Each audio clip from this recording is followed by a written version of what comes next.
Hi, I'm Paul from the Studio Rats, and today I'm joined by Lee again, and we're doing the second instalment of Lee's latest Least Lolly Loot. So in the last couple of videos, we've explained that Lee likes buying budget gear. Yeah, cost-effective gear. So what have you bought today? You've completely blown the budget. I have, yeah. I went completely overboard. I bought a couple of things. I bought a Strymon Riverside, which is a pedal that's been out for quite a while, so it'd be familiar to a lot of people. But I've also bought it with a TC Electronic Impulse pedal, which is essentially an IR loader. This is what you use live, or this is what you use this weekend live at your gigs. So you're running the Strymon without any amp simulation, as it were. No, yeah. So you're using the Strymon as a amp in a box sort of pedal? Yeah, that's right. Yeah. And you're running into the IR loader, which you've loaded in some sort of own hammer. Yeah, it's a 4x12 with Celestion V30s apparently. Should we hear it? Yeah.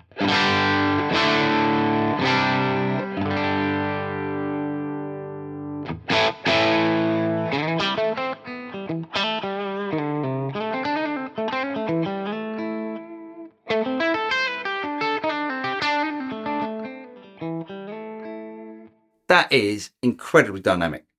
That's great, isn't it? So you can get anything from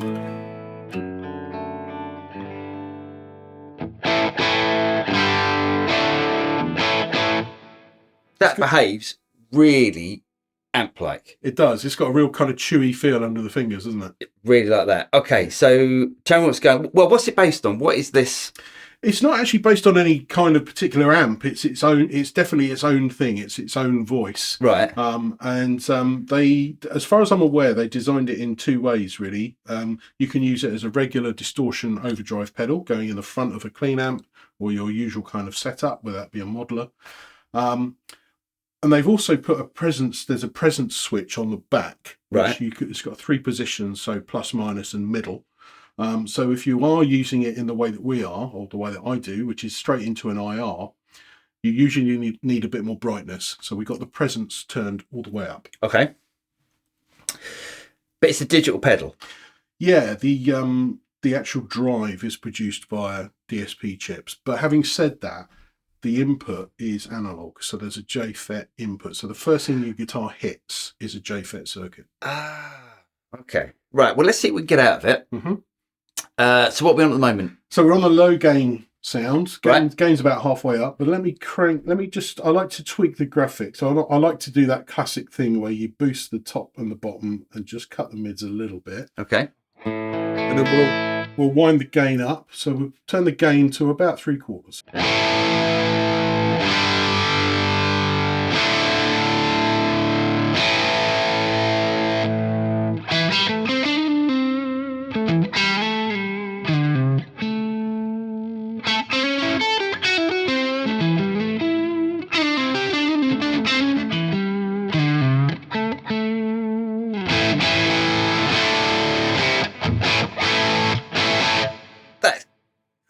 Right, isn't it? Now there's also another switch here on the top.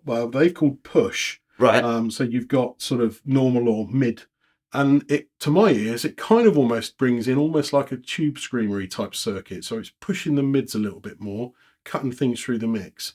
So we'll just flick that on just on this little gain check.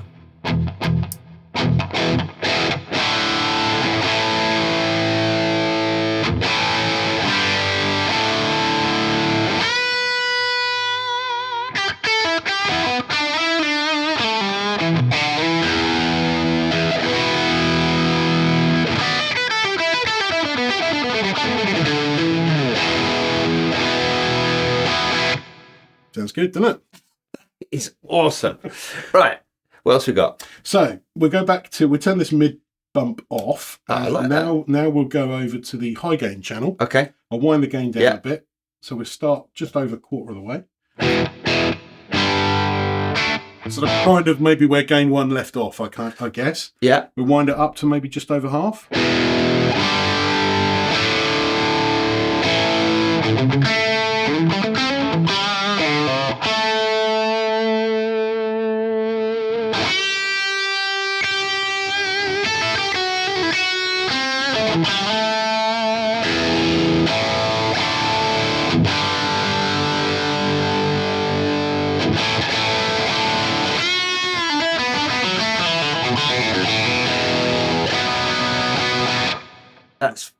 That's great. Do you want the mid button on as well? Yeah. Right, so we got full beans now, as James Ivy said.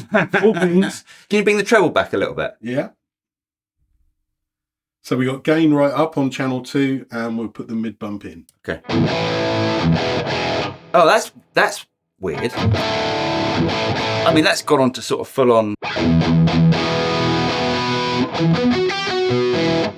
Well, that's maybe because I pulled the treble down a bit too much. I'll put the treble back where it was.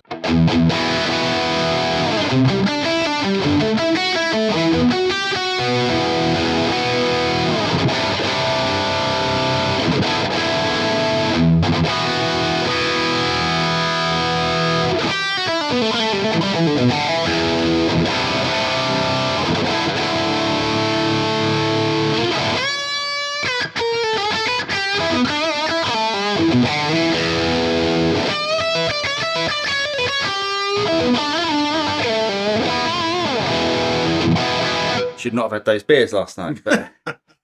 What about if we keep the mid bump in? How about if we just turn the gain down a little bit? It may have been just a bit too much gain. Okay, cool. It's great. So we've got that favourite switch. Yeah. So can you use this as a sort of dual sound setup? Definitely, yeah. So you kind of treat it as a 2-channel amp, essentially. So switch on your favourite. This is the sound, and if you push the favourite switch now, goes to the sound that you set up for your gigs. Absolutely. Okay, let's hear that. So if I just put things back to where they were, so this is channel 1. Yeah. With the favourite switch off, so just with the pedal on, you'll get whatever the knobs are set at. Yeah. That is your sound. So I use that as my main kind of strummy rhythm guitar sound for a gig. Is there a proper guitar player? Yeah. There you go. You go on. So this is the sound that I use for, probably about 70% of my gig that I'm playing rhythm. Okay. Because you can roll off the volume a little bit.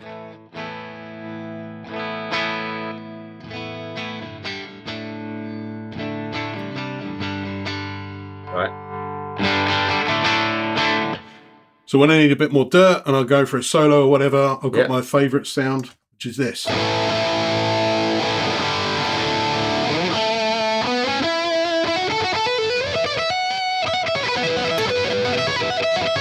Come on, but help if I could play.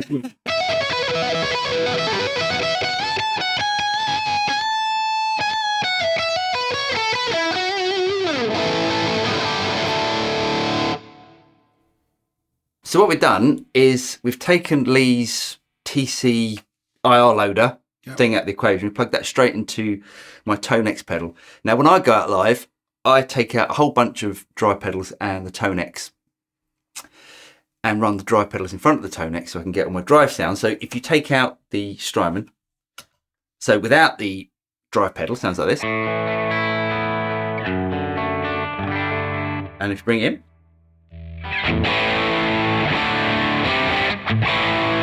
that is great. I'm really surprised by how good that is. People say about analog drive pedals and digital drives and digital effects and stuff. I don't think it matters anymore. That just sounds absolutely fantastic.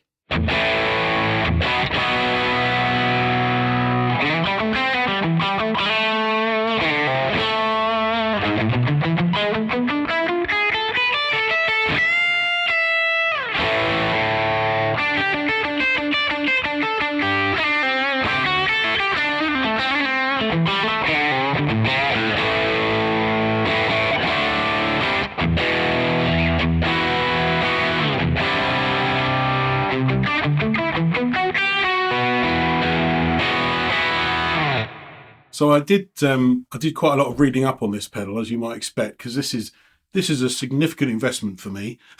well, that's more than you'd normally spend on a multi-effect unit. Yeah, absolutely. In all fairness, yeah. So I did my homework on reading up on this one, and I don't know whether it's a little bit of kind of unicorn dust or something, but they in the text they say things like the gain, when you wind up the gain on this pedal, the intelligence inside the pedal is constantly kind of monitoring the graphic as you wind the gain up. Right. So whatever gain level you're setting, it kind of, in a very subtle way, is shaping the EQ as well. You've obviously got the EQ that you can tweak yourself on the top, but that's obviously drastic EQ. What they're saying is very subtle and minor EQ is happening automatically as you wind the gain up. Well, that's basically where analog drive pedals sort of falter, because if you get something like a clon style pedal, as you start to wind up the gain, you start to get this big sort of mid hump about it. Yeah. And so then you have to alter the EQ to get it to work with the tone you're looking for. So to me, what that's doing is it's almost like correcting the EQ, so it hasn't got that big nasty hump. Yeah, and there was one thing that one of the reviews that I read about it was kind of like the seller for me. Was when this review said that no matter what you do to this pedal, you can't make it flub out and you can't make it shrill.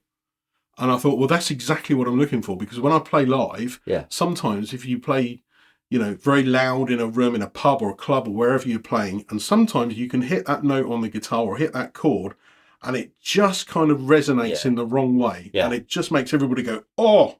Yeah. And this pedal doesn't do that. It makes sure that your guitar sound is not doing that, and it does it automatically. And I think that's really cool. I think that was a good purchase. I think that might be my new favourite overdrive pedal. See, this is what happens. Someone comes over to my house and you're making me spend money. I want one. I won't be invited back. But that's the thing. I mean, I think that's great.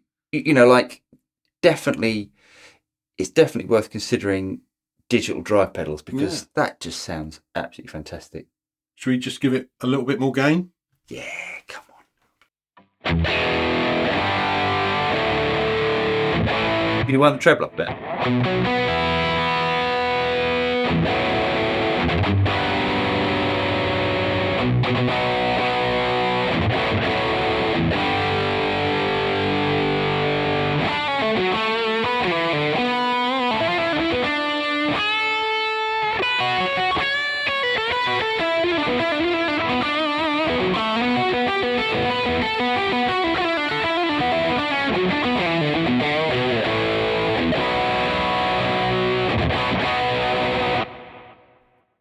It does everything, doesn't it? Yeah, it does. Yeah. I love it. Do you know what? So you brought over two things today. You brought over your little Zoom. Yeah. And they're both really usable as, well, that I think it's more usable, but they're both really usable as backup rigs. Yeah, definitely. But that sounds absolutely fantastic. That feels fantastic to play through, which I think is one of the things. The Zoom felt all right, but that feels like, that feels fantastic to play through. Yeah, it's almost like, when you get like a purely digital thing, which is quite cheap. Yes. It's almost as if it's like, it's quite sterile and a little bit cold. I mean, there's the words that people use a lot, but it's like almost instant under your fingers. And sometimes you don't want that. Sometimes you want that tiny little bit of sag, a little bit of delay that sort of, it gives you that chewiness, I guess that's the word you're looking for. Yeah. And this has got it in spades. This.